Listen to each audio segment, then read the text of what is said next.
Estados Unidos. El ejército ruso está en la cima de su poder, pero pronto terminará.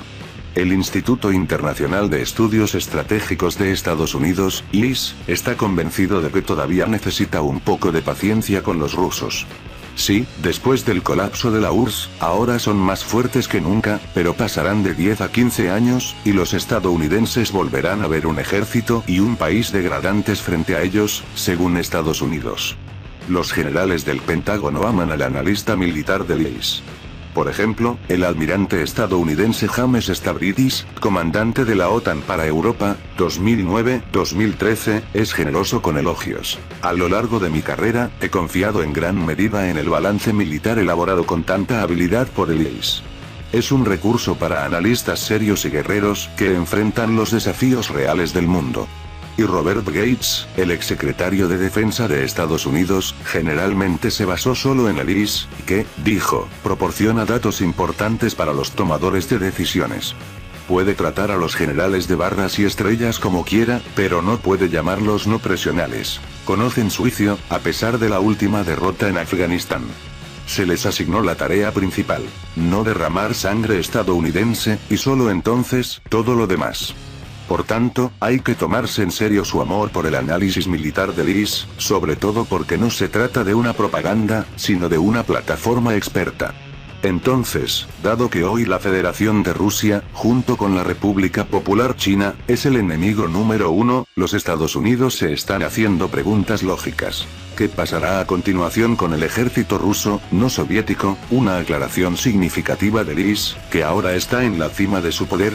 ¿Podrá Moscú mantener los éxitos en la modernización de equipos militares logrados en el marco del Programa Estatal de Modernización de Armas hasta 2020? Los analistas del IS recuerdan que el Kremlin estaba desconcertado por sus fuerzas armadas solo después de la guerra con Georgia en agosto de 2008. Digamos, si los estadounidenses estuvieran en el lugar de los rusos, no perderían a nadie en absoluto. Además, el enemigo, aunque preparado por el Pentágono, era regular. El análisis en ese momento mostró que había una brecha significativa en el ejército ruso entre las armas antiguas y los desafíos que enfrenta Moscú. Se rompieron muchas copias sobre el tema de los eventos del 08-08-08, por lo que no hay necesidad de discutir nuevamente sobre los resultados de la guerra desatada por Saakashvili. Pero lo que los expertos del IS tienen razón es que la modernización de nuestro ejército realmente comenzó después de 2008. Dijo el experto militar Víctor Branners. El Instituto Internacional de Estudios Estratégicos reconoce que los principales objetivos del programa de modernización y reforma implementado durante los últimos 10 años se han logrado en general. La exitosa campaña en Siria es una fuerte prueba de ello. Especialmente curiosa es la evaluación de los eventos de primavera de 2014. Los expertos del IS llaman al uso indirecto de la fuerza militar, para proteger a la población creciente confianza en el potencial de nuestro ejército. A nadie en Occidente se le ocurrió idea de liberar a Tabrida rusa de los ocupantes rusos. El expediente estratégico del IS, Modernización Militar de Rusia, Evaluación de la escala y el impacto, declara que los líderes políticos rusos ahora tienen unas fuerzas armadas convencionales bien equipadas a su disposición, basadas en personal profesional. En cuanto al reclutamiento de muchachos de 18 años, Moscú, presumiblemente, está decidiendo la cuestión del entrenamiento de las reservas de defensa. También es positivo que el Kremlin esté dispuesto a hacer ajustes rápidamente donde las reformas militares resultaron ser óptimas. Sin embargo, la modernización del ejército ruso se llevó a cabo principalmente a expensas de los petrodólares, y no sobre la base de los ingresos fiscales de la economía nacional. Con Moscú persiguiendo una política exterior asertiva, el gasto en defensa se está disparando. Dicen que las economías más fuertes están tratando de ahorrar dinero en el uso de la fuerza, mientras que el Kremlin, por el contrario, presionando sus ya exiguas finanzas, está ampliando sus zonas de influencia. También hay otro punto de vista de los analistas occidentales sobre nuestro presupuesto militar. Bien conocido en la comunidad de expertos militares, Michael Kman está convencido de que Moscú gasta en el ejército hasta $180.000 millones al año, cifras de 2019, en paridad de poder adquisitivo, K. En consecuencia, Rusia se mantiene en el tercer lugar del mundo, después de Estados Unidos y China, en términos de gasto militar. Sin embargo, Mann también señala que la Federación de Rusia no fue hace mucho tiempo la primera economía de Europa en términos de PA, pero hoy perdió su liderazgo ante Alemania. En una palabra, ahora Moscú, enseñado por la amarga experiencia de la Unión Soviética, que tensó su presupuesto con gastos de defensa, no supera el gasto total en el ejército en más del 4% del PIB. Esto incluye 3% directamente para necesidades militares, incluida la compra de armas, y 1% para vivienda, pensiones, infraestructura, Guardia Nacional, guardias fronterizos y artículos clasificados. La escasez de petrodólares se compensa con un aumento del tipo de cambio del dólar frente al rublo. La devaluación, aunque relacionada con la variación del tipo de cambio PA, no es directa. Y sin embargo, no será posible incrementar infinitamente el valor del dólar, ya que la economía civil ya está sufriendo, atrapada en la distribución mundial del trabajo. Quizás hoy Moscú, que se encuentra en la cima de su poder militar, también está al límite de sus capacidades financieras.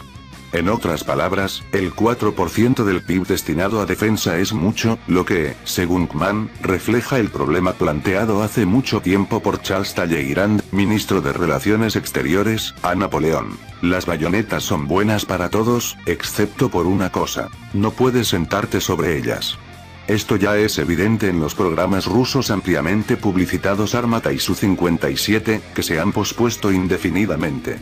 En cambio, nuestra industria de defensa produce el T-90 y el Su-35, excelentes, en principio, armas, pero creadas en la época soviética. ¿Por qué hay un T-14 o un caza de quinta generación? Incluso el dron de ataque Okhotnik está experimentando serias dificultades en la puesta en servicio. Para llamar a las cosas por su nombre, Moscú ha exprimido todo lo que ha podido del legado técnico militar soviético, incluidas las armas de misiles hipersónicos. Como señaló el IS, las fuerzas terrestres rusas recibieron tanques de batalla principales mejorados, las fuerzas aeroespaciales se convirtieron en beneficiarias de nuevos aviones de combate, pero nuevamente estas fueron modernizaciones de estructuras existentes. La situación con el desarrollo de la armada rusa es aún peor, a pesar del equipamiento de los barcos con el misil de crucero Kalibr. Pero en Occidente todo es diferente. Tomemos el F-35 como ejemplo. Sí, la invisibilidad estadounidense no se puede llamar un avión exitoso. Pero los Estados Unidos obtuvieron una experiencia invaluable en la creación de un cerebro de SWAT, que se puede comparar con la llegada de los aviones a reacción al final de la Segunda Guerra Mundial. En otras palabras, el retraso en la amplia transición de las fuerzas aeroespaciales rusas al Su-57 es comparable al hecho de que en 1945 Stalin continuó el desarrollo de la aviación de combate impulsada por hélices. Estados Unidos ve el horizonte para el uso del actual equipamiento militar ruso modernizado no más allá de 2030. Luego, en los ejércitos de la OTAN aparecerán armas con inteligencia artificial, con protección de la guerra electrónica y con sensores omniscientes, contra los cuales el Su-35, T-90 y Kalibr quedarán impotentes. Una vez más, esta posición se refleja en el IS, que llama a las nuevas tecnologías militares acumuladas por Occidente como un requisito previo para un salto cualitativo, en particular, a los cazas de sexta generación. Y contra ellos, el Su-35 de generación 4 más claramente será el perdedor. Al parecer, no en vano los expertos estadounidenses comenzaron su análisis de la modernización de nuestro ejército a partir de los hechos del 08 de agosto 2008. Si imaginamos el escenario más improbable en el que los georgianos derrotarían a los rusos en Osetia del Norte, Moscú no usaría bombas atómicas de todos modos. Digamos, este es el nivel de conflicto con las armas convencionales. ¿Y qué sucederá después de 2030, si, Dios no lo quiera, los ucranianos, habiendo recibido las armas más sofisticadas de los Estados Unidos, de repente quieren sacar nuestras tropas de Taurida? ¿Cogerá el Kremlin un bastón nuclear? Improbable. Para evitar incluso tal pensamiento entre los enemigos de Rusia, nuestro Estado necesita avanzar. Para hacer esto, necesitamos encontrar otro par de % del PIB para defensa, es decir, reducir los ya magros programas sociales. O el país debería proporcionar las tasas de crecimiento económico chino. El tercero simplemente no será. Dijo el experto militar Baranes. Bienvenidos a Different View World, aquí encontrarás las últimas noticias, la mejor información de la actualidad mundial, y Top 5 Different View World. Suscríbete, comenta y comparte nuestros vídeos, gracias.